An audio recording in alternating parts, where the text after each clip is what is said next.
Right, first, this is probably unnecessary, but I just want to make sure that everybody can hear me. Is the volume loud enough so that the people in the rear can hear? Good, thank you. And welcome, everyone, to this conversation with Anne Dumas. And I would first of all like to apologize for the absence of Dr. Andrew Shelton, who was originally scheduled to speak today. He had a last-minute unforeseen conflict, so I will be the person conversing with Anne Dumas. I'm David Stark. I'm the Chief Curator Emeritus at the museum, and I'm delighted to be speaking on The Cult of Raphael, A Legacy Across Time, with Anne Dumas, who is our adjunct curator of European art. And she's also the curator at the Royal Academy of Arts in London, which is her hometown. So she comes to us from both England and Houston, Texas, where she also serves as consulting curator of European art at the Museum of Fine Arts in Houston. She received her MA in philosophy in the history of art from the Courtauld Institute of London University, and she's a specialist in 19th and 20th century French art. She worked at the Brooklyn Museum of Art for 6 years as a curator, and she has curated a number of exhibitions here at the Columbus Museum of Art, which some of you may recall, for example, Renoir's Women, Degas' Lake Landscapes, and she co-curated Beyond Impressionism in 2017. She's also curated wonderful exhibitions that have been at both the Royal Academy and American museums. Some of you may have seen the exhibition Painting the Modern Garden from Monet to Matisse, which was at the Cleveland Museum of Art in 2016, as well as the Royal Academy. And most recently, she curated the exhibition Whistler's Woman in White, which was also at the National Gallery in Washington. It just closed a few weeks ago. So welcome, Anne, and we'll be speaking about various topics relating to the importance, the legacy of Raphael, both in his own century and the subsequent decades and epochs. And let me, first of all, acknowledge and welcome those who are joining us through live streaming. Hello, all of you out there listening from home, watching us on your computer screens, and to all that came in to the museum to hear this on this beautiful autumn day, thank you. And I'd like to ask, who has not seen the exhibition? Anybody who's not seen the exhibition? Oh, good. All right. So we're hoping to offer some insights that you may not be aware of in terms of the incredible career and influence of Raphael. The focus of the exhibition, this mouthful of a title, Raphael, the Power of Renaissance Images, the Dresden Tapestries and Their Impact. And this is an exhibition that comes to us from the Dresden Museum, the Old Masters Picture Gallery, the Gemäldegalerie Alte Meister in Dresden, which is a grand European museum filled with incredible masterpieces, including this very important work by Raphael that's a destination painting. People visit Dresden just to see Raphael's Sistine Madonna.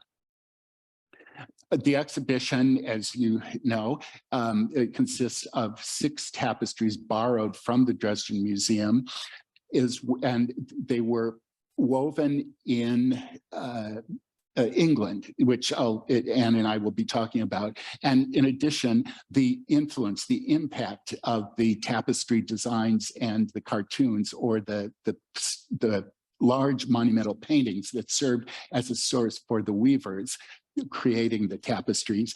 The works that were inspired by both the cartoons and tapestries constitute an important part of the exhibition. There are about 50 works, such as those that you see on the screen opposite one of the tapestries. And most of those works do come from the Dresden Museum, which hosted or which created this exhibition. And it ran in 2020 in Dresden in the spring and summer months. And so we've had it for a couple months now.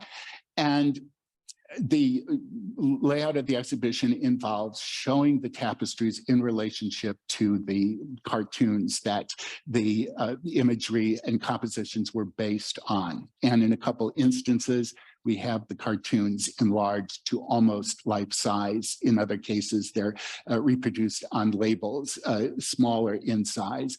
But you'll notice that the compositions of the cartoons and the tapestries are reversed. The tapestries are a mirror image of the cartoons, and that's because of the way that they were woven from the back on horizontal looms. So the weavers were looking at the cartoons and doing their work on the looms. And when they were finished, the tapestries were in reverse or mirror images of those source cartoons. And the original set of tapestries woven from these cartoons, the raison d'etre of them, was to be displayed in the lower level of the Sistine Chapel, which already had been the paintings on the ceiling by Michelangelo had already been completed. So it was a great honor for Raphael to receive the commission to create the cartoons for tapestries that are not continuously shown in the Sistine Chapel, but on special occasions, such as this photograph showing them in 2020, which was the 500th anniversary of Raphael's death. And otherwise, this first set of cartoons are shown in the Vatican museums in separate galleries. And here's another example where we have the cartoon life-size or near life-size opposite the tapestry. But our set of tapestries were woven not in Brussels, where the Vatican set of tapestries were woven, but in England under the direction of Charles I, who acquired the cartoons. And that story will be told in very short order by Anne. And then the theme of the exhibition, the impact of the tapestries on subsequent artists and subsequent epochs, is illustrated in about 50 additional works that I mentioned were mostly, but not exclusively, borrowed from the Dresden Museum. So if you have this tapestry, for example, of Paul preaching in Athens, you've got prints, you've got, in one case, ceramic ware that repeats the compositions and help to disseminate them. And you also have painting, for example, this from the 18th century by an Italian artist who uses certain motifs from the tapestry or the cartoons, but it depicts an entirely different kind of subject. And all these cartoons relate to the ministry and lives of St. Peter and St. Paul. And the final part of the story in terms of how the tapestries came to be where they are today involves an 18th century aristocrat, Augustus the Strong, who had his court in Dresden, and his title was the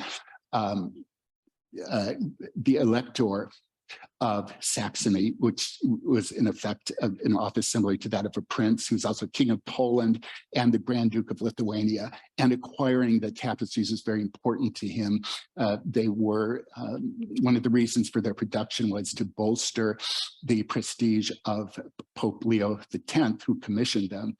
And Poland was a Catholic country. Augustus converted to Catholicism to better burnish his credentials as the king of that country. So having this set of tapestries was very important to him for a political reason. And culturally, he wanted to turn Dresden into Florence on the Elbe, right, to create an art capital that was of great importance in Northern Europe, which he succeeded in doing, essentially. And then the life of Raphael takes us from his birthplace in Urbino. He was orphaned at 11. He moves to Florence in 1504. These are some examples of his early paintings that were praised for their idealized compositions, beautifully perfected figures and landscapes. There's a monumentality, a dignity to Raphael's works, even these early examples, and they exhibit a perfect harmony and balance that carries through in his work when he moves to Rome in 1508 and does commissions for both Pope Julius II, the predecessor of Leo X, such as these rooms in the Vatican with compositions showing philosophers and scholars, the subject being the School of Athens, and then an allegory of poetry on another of the four walls. And he was a master of all subjects, not only the history paintings that I just showed, but portraits. And here is that commissioner of the tapestry cartoons, Pope Leo X. And he painted mythological subjects as well, all with equal skill. And then he was cut down in the prime of his career by an illness, and he died at the age of 37. And that death is commemorated in a 19th century painting that I show you on the screen by a British artist. And interestingly, some recent research has shown that there's speculation based on recent research that what caused his premature death was a lung infection not dissimilar to COVID. We just can't escape that subject, can we?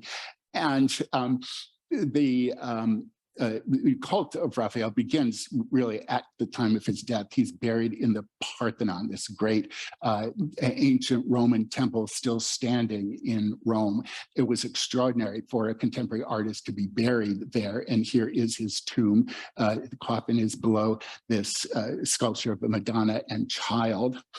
And upon his death, before his body was transferred to the tomb in the Pantheon, one of his great late unfinished paintings, the Transfiguration, we believe it was finished by one of his pupils. The Transfiguration was exhibited by his corpse when it was laid out in his studio. Well, I will now turn over the discussion to Anne, who will talk about the story of the cartoons in England and their legacy.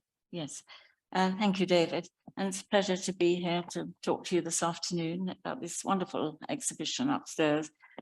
So here we've two portraits of King Charles I of England and his French queen, Henrietta Maria, painted by the great Flemish portrait painter or great Flemish artist of the 17th century, Anthony van Dyck. Charles I was a very cultivated man and a great patron of the arts, wonderful collector. We did an exhibition at the Royal Academy a few years ago about his collection, which had amazing works by Van Dyck and Rubens, etc. in it. And he invited Van Dyck to come to England to be his court painter. And he painted numerous portraits of Charles and Henrietta Maria. As you can see, a very sort of very, very fluent technique, emphasizing sumptuous fabrics, jewels, and everything to kind of underscore the status of the king and queen. Charles I is very important in our story today because it's due to him that the Raphael cartoons, that is the big preparatory paintings that we've been seeing that were the source, the basis for the weaving of the tapestries.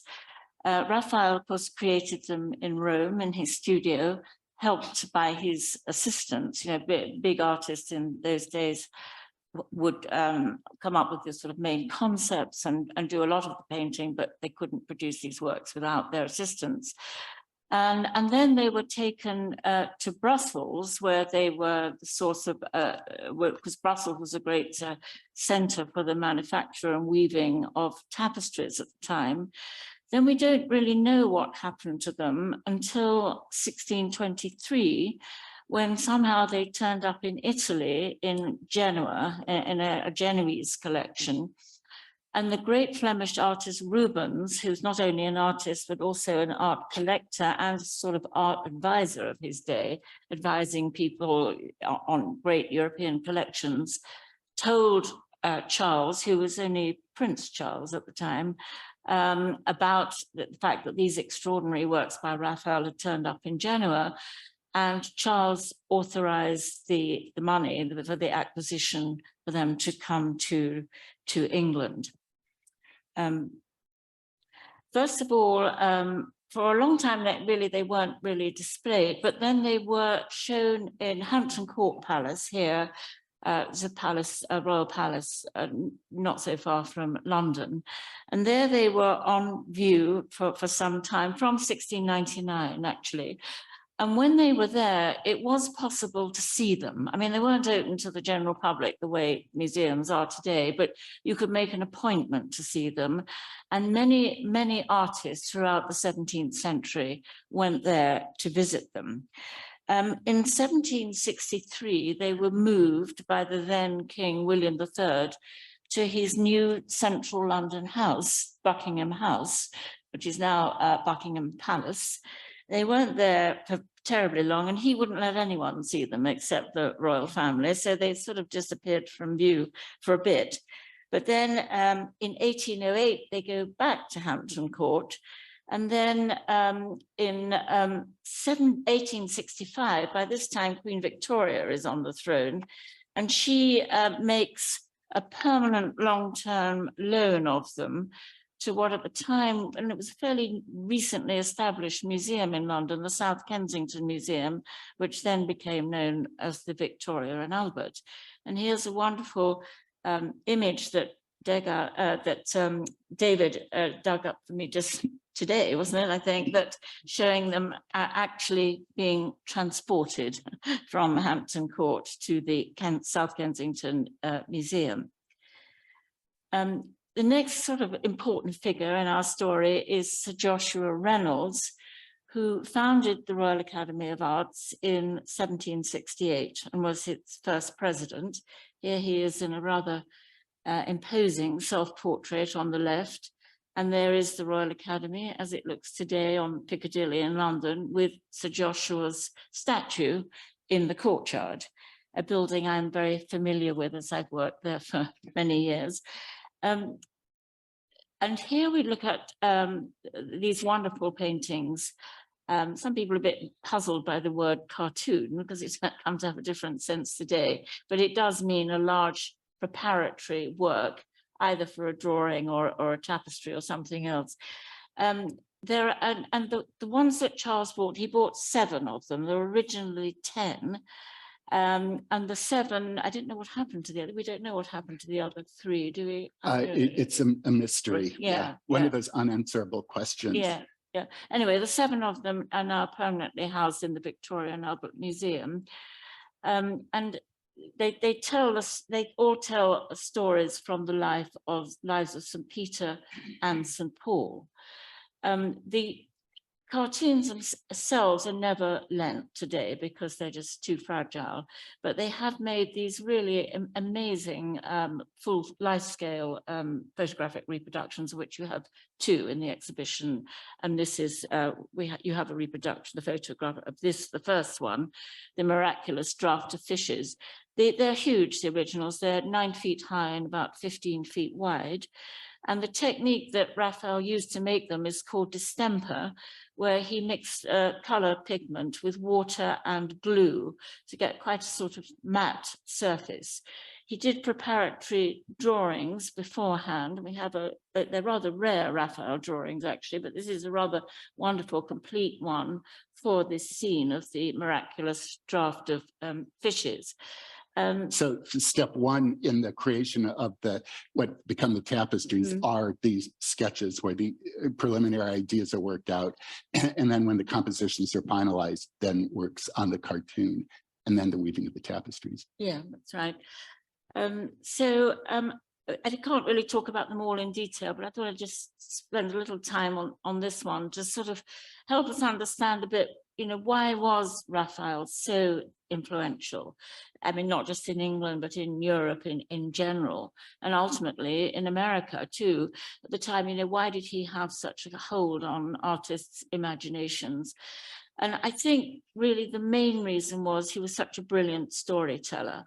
These are stories from the Bible that would be very familiar to people at the time, but he somehow manages to make them look as if the story is being told for the first time. He has this incredible sense of immediacy. And what most artists in the 17th and really a large part of the 18th century too were trying to do, ambitious artists was to paint large paintings that dealt with major themes from history or the Bible or mythology. And so they're kind of multi-figure compositions. And Raphael, in their eyes, was a genius at sort of orchestrating these compositions. So the story here is the well-known story when Peter, or as he was called before, Simon, a fisherman, fishing on this lake, and he's not catching very many fish. And suddenly the figure sitting in the boat with him, who is Christ, but he doesn't realize that at first. Christ said, well, you need to, fish in a different part of the lake where the waters are deeper. And then he catches this incredible catch of fish. And he realizes he's in the presence of the divine. And he becomes Christ's first disciple, Peter. And they say Raphael's absolutely captured that kind of highly charged moment when Peter recognizes who Christ is and what his significance is. And he's the most dynamic figure in the composition. He's leaning forward, making this very powerful gesture, which is being received in a rather calm and peaceful way by Christ. And the animation of Peter is reinforced by the figure behind him in green, who's also sharing in this startling moment. But to kind of simplify the composition, he really makes it two separate zones. So we've got this moment of revelation in the boat on the left, with the activity and this, extraordinary moment of recognition. Whereas the figures on the right, who are two other fishermen who become also the early disciples, James and John, are reaching down to pull up the catch of fish. And they haven't really understood what has happened yet. And also their very powerful moment with their arms reaching down in the water creates a thrust of energy and direction, which is a counterpoint to the forward momentum and the other figures. And he's made this beautiful landscape in the background, but to the left, he leaves it fairly clear, just looking over this stretch of water of the lake and the sky, so that all our attention is drawn to the activity of and the relationship, the interaction between Peter and Christ. And we see in the drawing, he's really working out those absolutely fundamental ideas for this composition without any of the detail.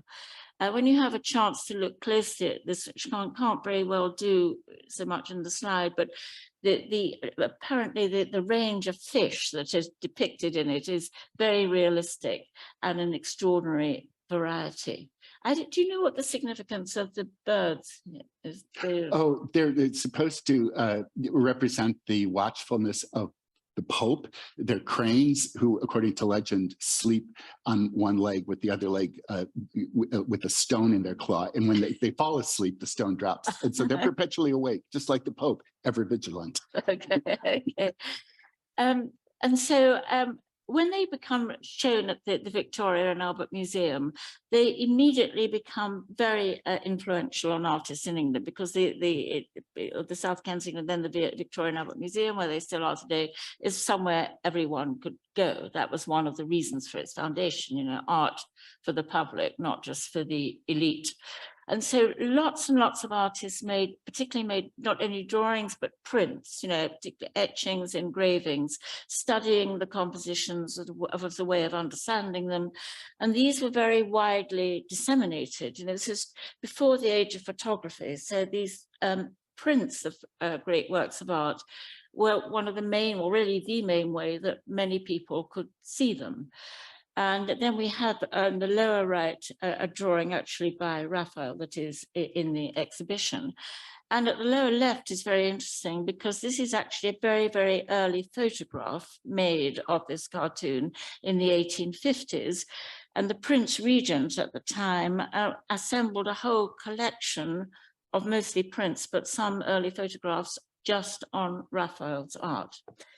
So then this is another one of these series of the cartoons and the tapestries, again, a very strong composition of Paul preaching at Athens.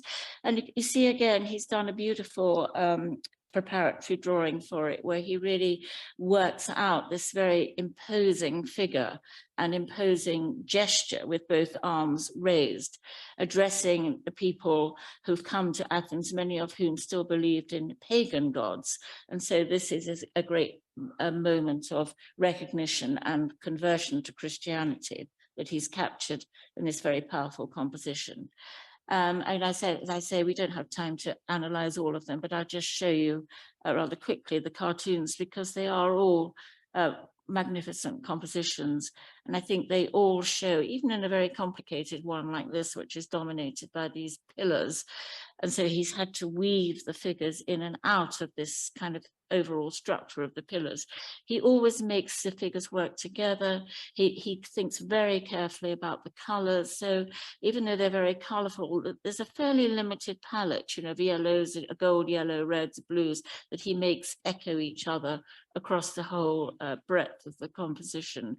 And this is another extremely powerful one, Christ charged to St. Peter. When Peter Christ appears, this is after the resurrection, and he's in the white robes from the sepulchre, the flock of sheep beside him, and Peter here is handing the key, and Christ receives it, and this is when he says to Peter, you know, go out and preach to the flocks, the people, you know, feed my sheep, he said, and he meaning carry the message of Christianity. And you see here, he's got isolated the figure of Christ, dressed him just simply in white to contrast with the colors, the very colorful robes of the disciples. But in order to make the composition coherent, he groups them sort of in groups of twos and threes, and carries the movement of their eyes, the way they exchange glances, the gestures of their hands, to carry that kind of movement that almost ripples through the group of figures, to end up in this very powerful but quiet, still moment in the isolated figure of Christ, and how he links those pinkish oranges that are coral colors, the different kind of yellows, to make a really very beautiful, composed, frieze-like composition, offset by this beautiful sort of Italian-looking landscape behind. So here we have some very interesting drawings. The figure on the left is a drawing by Raphael that's now in the Louvre, which was an earlier idea for the position and the gesture of Christ. He's not wearing his robe, and as you can see, his arms is raised, a bit more like the arms raised in the St. Peter in Athens. He probably got, we were thinking, Dave talking earlier about one of his assistants in the studio just to adopt this pose, and he would have drawn it. And then a beautiful red chalk drawing where he's looking at the different positions of the heads of the apostles. And also, I think what's really striking, and I'm being very struck in seeing the show here, how powerfully it comes out in tapestry, is the emotions that he can convey and the different emotional expressions in each of the faces, of individual faces of the disciples. I mean, it's quite difficult to imagine sort of conveying something like that in a material which is woven extraordinary fabric. But I think that's partly because he succeeded in conveying it so powerfully in these preparatory paintings. And this is, David understands this drawing better than I do, so if you could say. It's a little complicated. The black and white parts of this composition have been lost. They're either destroyed or nobody knows where they are. But because at some point, the drawing of Raphael was cut into fragments. And so the standing figure that Anne was talking about of Christ is in the Louvre, and the horizontal heads are in our National Gallery of Art in Washington, and they were lent to us for the exhibition. You no doubt saw them towards the end of the show, where we have the two preparatory studies by Raphael in a little room in the last gallery. Yeah. And then here's a sort of close-up of the head. So you can see it's quite a small drawing, and it is actually, it's not the whole thing, it's a fragment of what left, but you can just see the way the expressions change. It's a very extraordinary small drawing. It's really worth looking at closely in the exhibition. And then this is how the cartoons are displayed now in the Victoria and Albert Museum in London. For the 500th anniversary of Raphael's death, which was what, 3 years ago now? 2020, yes. They did an enormous study of these cartoons. They brought in all their conservators, they examined that, they x-rayed them, they did infrared studies, and did a big scholarly study that's really revealed a lot more about how Raphael actually made them. But they also cleaned and restored them perfectly. And they did put a great deal of very interesting, detailed information about the content of the cartoons, Raphael, but also how they were restored. We have this comes later, there's the other side, yeah. Which we'll give you a link a bit later on because it's really worth looking at. These, as I said, many artists copied the cartoons in the medium of prints, etchings, engravings particularly, but some, including James Thornhill, who was quite a well-known painter in England in the 18th century. He painted the dome of St. Paul's Cathedral, for example. He did a very accurate and detailed set of life-size copies, painted copies of all of the cartoons. And here they are.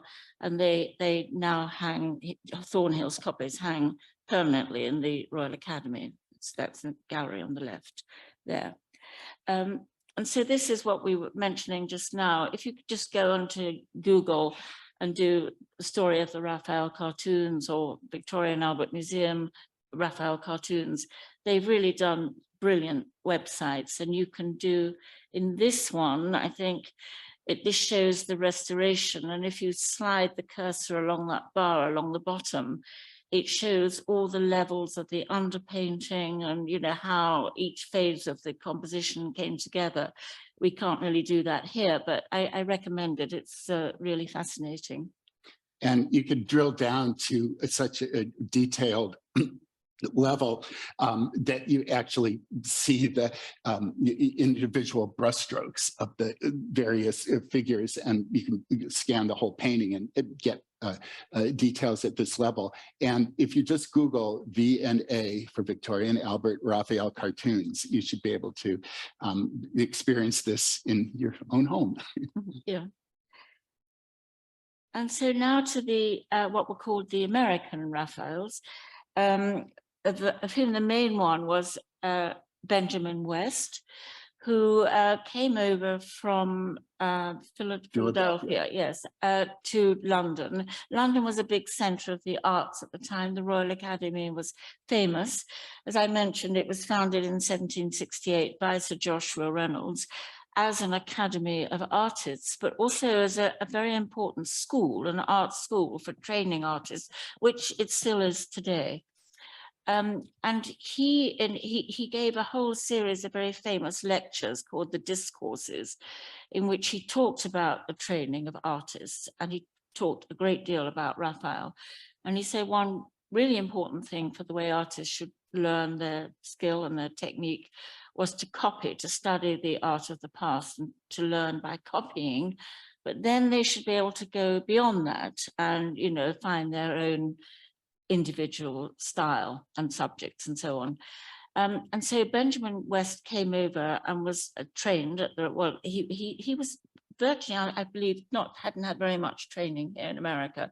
He did study somewhat at the Royal Academy School. And he really absorbs Raphael, and I could have shown many paintings by him, but I particularly love this quite small, intimate one, which belongs to Dartmouth College, and who lent it to the exhibition, so you can see it upstairs. It's a biblical subject, Hannah presenting Samuel to Eli. And it's definitely not a copy of the Raphael cartoon of the miraculous draught of fishes, but you can see very much how he's taken the gesture of Samuel and Eli, Eli's not quite the same as the Christ figure, but he's really picked up on that gesture.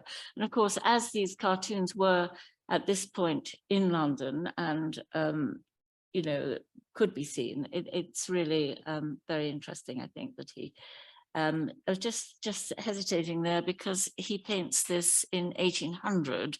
So the cartoons were not yet in the museum, at the Victoria and Albert Museum. So he probably at that point would have known the composition through the prints. Yeah.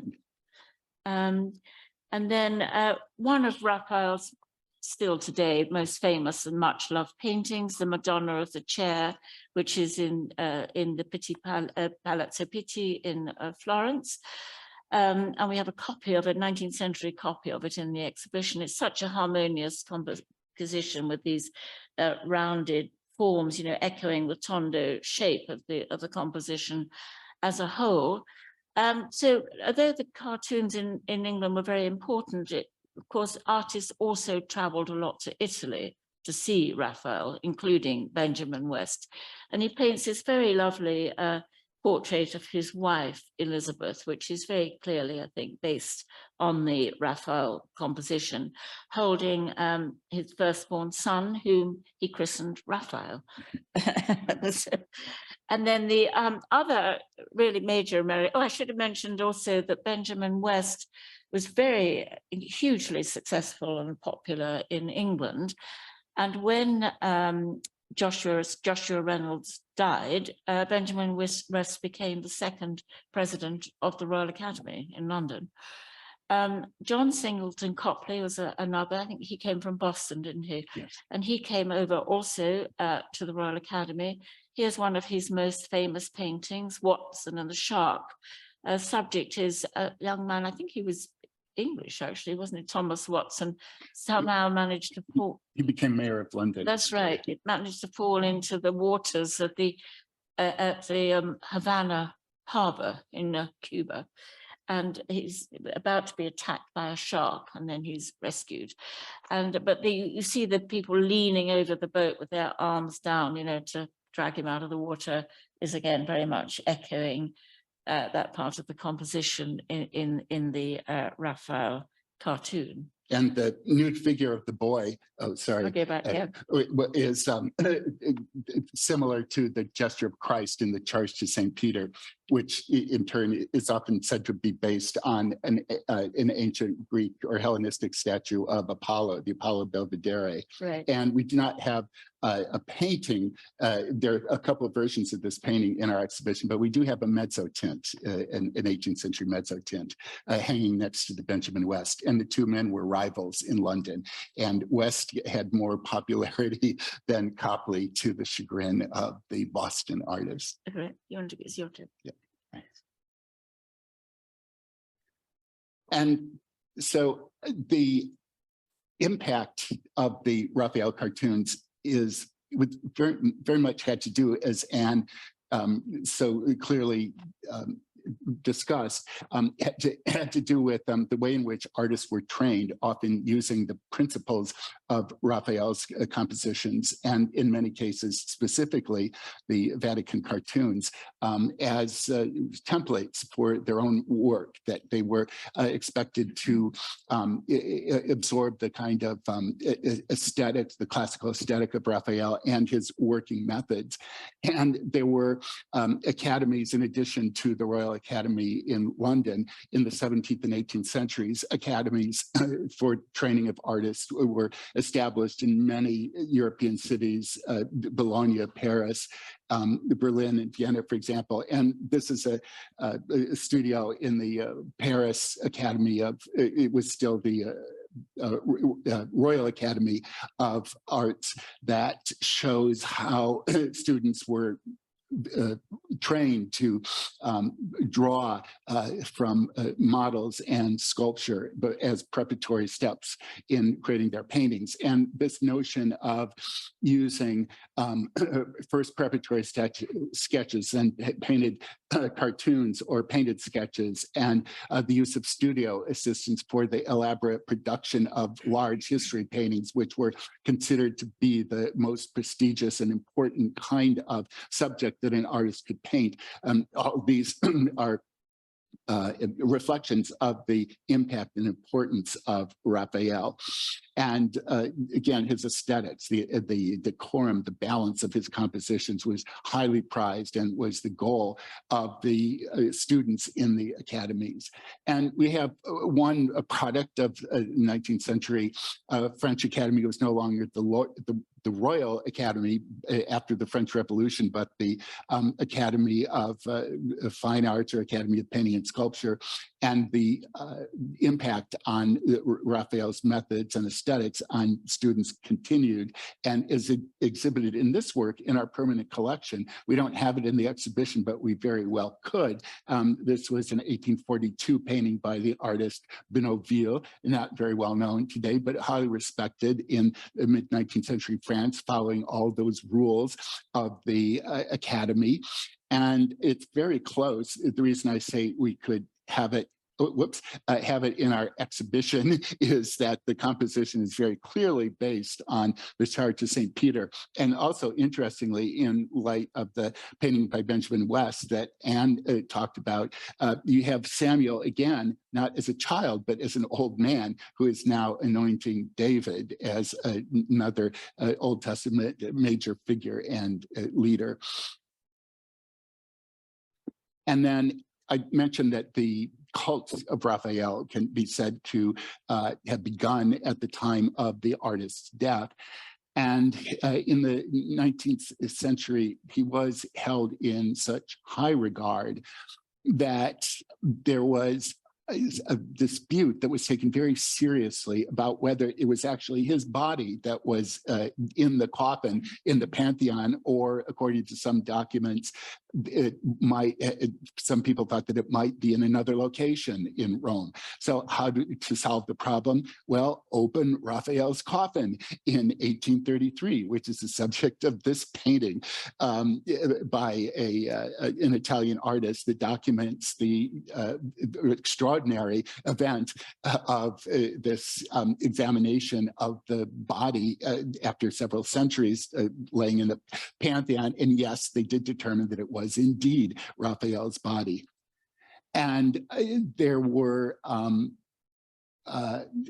such an avid interest as the 19th century progressed in Raphael that not only were there many copies made of his paintings, one of which, as Anne mentioned, is in the exhibition. And I already talked about this small gallery towards the end of the exhibition, in which we have, if you enter it, the Raphael drawings on the left. But the entranceway, we have kind of gateway to this little shrine to the drawings by Raphael's own hand. Not only the copy of the Madonna of the Chair, but a painting that shows an episode from the life of Raphael. So not only were his paintings copied, but artists fabricated images that illustrated the legends and the great moments in the life of Raphael. And so in this instance, the great French late 18th, early 19th century painter Ingres shows him in the presence of his mistress. And we didn't talk very much about the personality of Raphael, but unlike the rather brooding and often angry or restless temperaments of Leonardo and Michelangelo, the other two great artists in that triumvirate of high Renaissance great artists, Raphael had a personality that was very well, he had a career that was successful, and he had a pleasant personality. He moved easily within social classes, seemed to get along with everyone, was a very capable administrator, organizer, very hardworking and efficient. So, and he was also handsome. He was a ladies' man, and this is the subject of this portrait is his favorite mistress, the baker's daughter or the Fornarina. And notice that they're embracing, but Raphael is not looking at the foreign arena. He's looking at his painting of her. So immersed is he in his artistic production. And behind him is this painting that I showed before that was exhibited next to his body before it went into the Pantheon, the Transfiguration. And another version of this painting by Ingres is in the Fogg Museum of Harvard University that shows Raphael also looking at a portrait of the foreign arena. And this is the painting that he's looking at. And behind him is not the Transfiguration, but rather the Madonna of the chair. And then in our exhibition near this little gallery that I've been talking about, we do have the bust length sculpture of Raphael, which is a smaller version by the German late 19th century German artist Henno, who also did a full-length version that is actually a version of which is on the facade, the exterior of the Old Master Picture Gallery in Dresden. So the statue of Raphael in the Dresden Museum was very elevated, and in no small measure because not only did they hold the Raphael or the tapestry, a set of tapestries, but also the Sistine Madonna. Okay, now for something completely different. So we jump right to the last quarter of the 19th century. And as David's been saying, Raphael was extremely influential throughout the 19th century, particularly on the great artist Ingres, but also on a whole generations of official artists that became very well recognized at the official salon, you know, for the qualities that we've been talking about in Raphael, the beautiful draftsmanship, the harmonious compositions, you know, the smooth, very smooth surface of his painting. But in lesser artists, that kind of gets watered down to something by the 1870s that's become rather dead and stale is the word, and formulaic.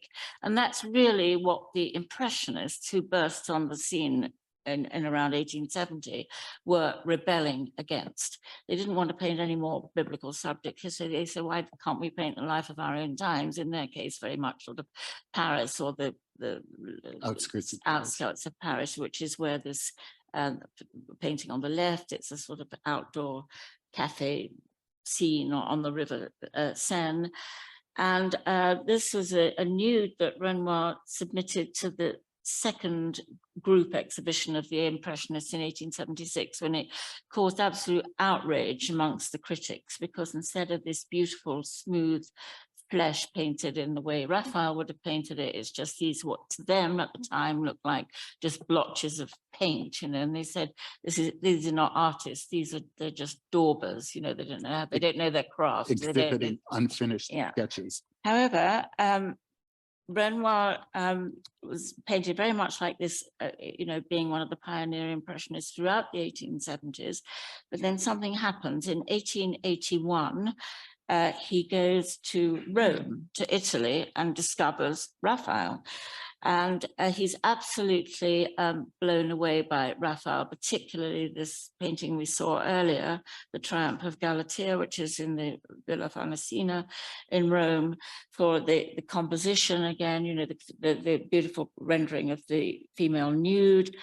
And so he comes back to Paris and he paints the painting I show you at the top over the next few years, a very, very large monumental painting in the Philadelphia Museum of Art today, when you can see he's completely moved away from his Impressionist style, except to some extent in the background and the landscape. But the figures, he's using these very clean, sharp contours that he gets from his wonderful sense of draftsmanship, the smooth painting of the figures, you know, monumental, the subject as well. Amongst his contemporaries, they weren't always so crazy about this style. They called it his hard style, didn't they? And some people by this time preferred him as an Impressionist. But he did really undergo this big change as a result of discovering Raphael in Rome. And then perhaps a very unusual subject. You wonder why I'm showing you this, the one on the lower right, the famous umbrellas from the National Gallery in London, which seems to have nothing whatsoever to do with Raphael. It's a absolutely contemporary Paris street scene of people in the rain with all their umbrellas up. He was working on this before he went to Rome. And then when he comes back over the next few years, he completely redoes the left-hand side of the painting. So the figures on the right-hand side are painted in this loose impressionist style with little dabs and touches of color. Those on the left, particularly the young woman in the foreground and her face, has this much sharper contour, much sort of smoother painting of the head. And we know from recorded comments that Renoir was actually very much acknowledging his interest in Raphael when he reworked this painting. And then we have one last slide. Oh, yes, taking us back to the building, or the exterior of the building that we're actually in, when I was talking about how Raphael seems overshadowed to a certain extent in the 20th and 21st century by the quote unquote more famous contemporaries of Leonardo and Michelangelo. Nevertheless, the extraordinary work of Raphael is always recognized, and especially I think there's been a lot of reevaluation of his work just within the last couple of years, as Anne was talking about the 500th anniversary of the death of Raphael in 2020. It has been the occasion for lots of exhibitions and publications in our own 21st century. But the reason I've got the slide of the exterior of our building, the historic building, as opposed to the modern wing, the Walter wing, is to draw your attention to the way in which Raphael is represented in the earlier part of the 20th century on our facade in the relief sculpture of great artists of the past. On the right-hand side of the facade, there are more artists from the Baroque to the 20th century on the left side. But in this detail, you can see that Raphael takes his place, based on the self-portrait of Raphael, takes his place between the bearded Michelangelo with his hand on the sculpture and the seated Raphael. And it is, oh, I'm sorry, Leonardo, thanks. Sorry about that. But it's great to see him taking his place in this frieze of great artists. They're called the Frederick Schumacher friezes in honor of the collector, many of whose works are in our museum. And so he does occupy this place of honor on the facade of the building in which we are now seated. So that concludes our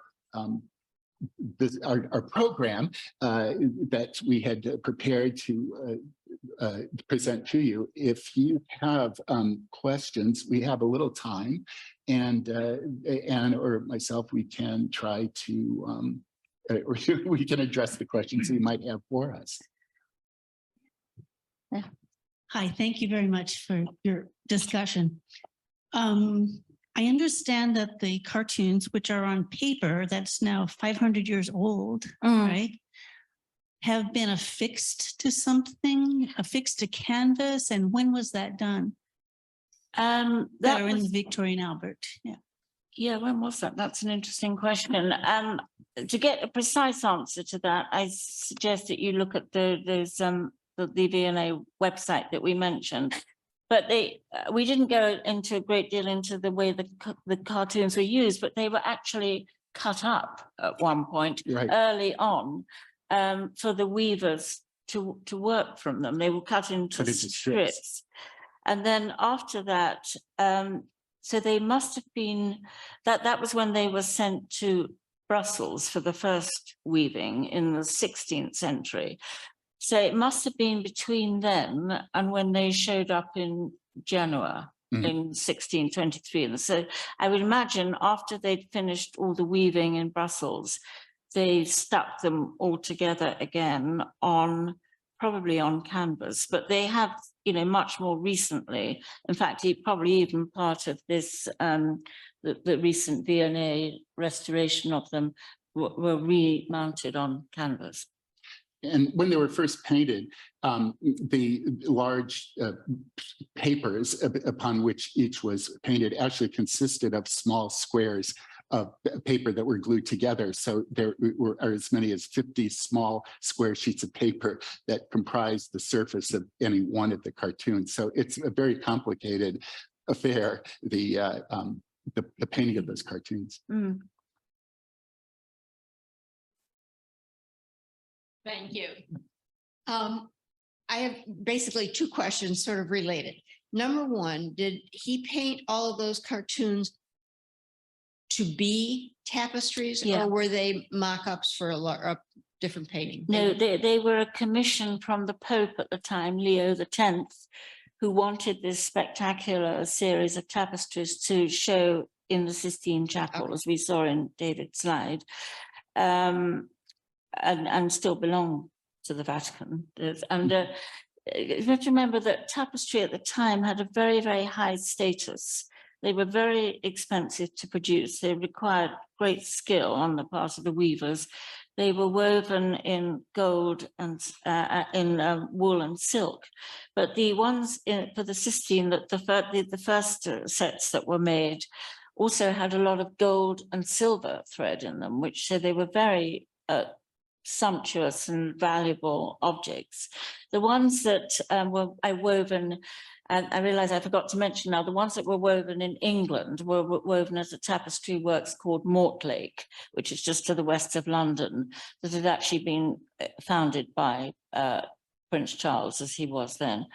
But so that, yeah, so that those original ones were. Absolutely. Mm. And I was going to mention that when you were talking about the prestige and importance of tapestries as an art form, the cost of the tapestries, including materials and labor, was 5 times the cost of the painting by Michelangelo of the Sistine ceiling. Yeah. And a large amount of the cost was because of the gold. Yeah. That was so just to go back to your original question, Leo X commissioned Raphael to make these cartoons deliberately, you know, from the outset as a model from which to weave the tapestry. That was my second question. It was what instigated this, and I sort of got your hope.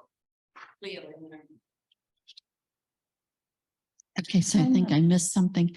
So Charles I, as Prince, acquires the cartoons. Yeah. And then is he the one who asks for the weavings to be made? Yes. Yeah. And when is that? The weaving, well, the old master picture gallery of Dresden dates ours to sometime after 1625. Yeah.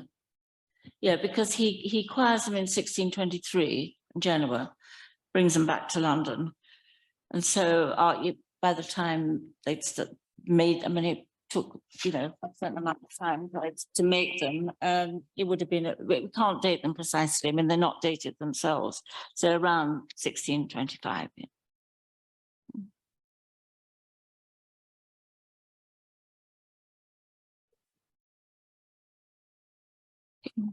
We don't have any questions from Zoom yet, but if we have a few minutes, I have a question. You mentioned that the cartoons were painted with a mix of pigment, water, and glue. Was that a common material to be painted in?